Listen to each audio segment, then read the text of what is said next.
พี่น้องมันเวิร์ดพี่น้องมันเวิร์ดสีไข่เวิร์ดตัวแทน พี่น้องมันเวิร์ดสีไข่วะ เวิร์ดตัวไข่เวิร์ดตัวแทน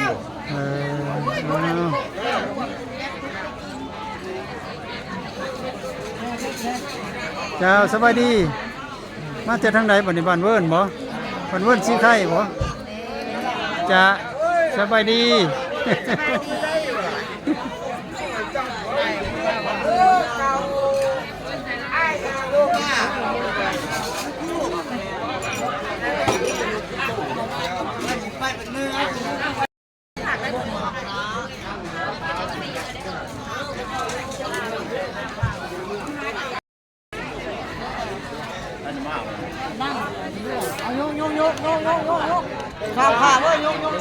ยกเอาย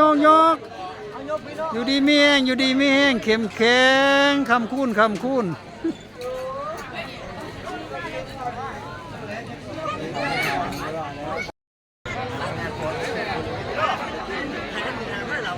ไม่ก็ละจอกไหมไม่รู้กินอะไรพระเอกสุดรอด้วยนี่เด้อจะหน่อยแต่งงานมันได้นี่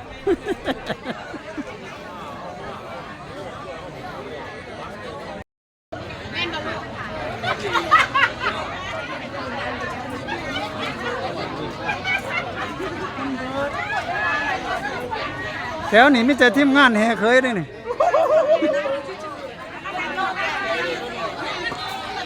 มีแต่ทีมงานส่งเคยบ่แถวนี้นะป้าโทแมนแล้วทีมงานส่งเคยจืออยู่บ่เว้าก็ดี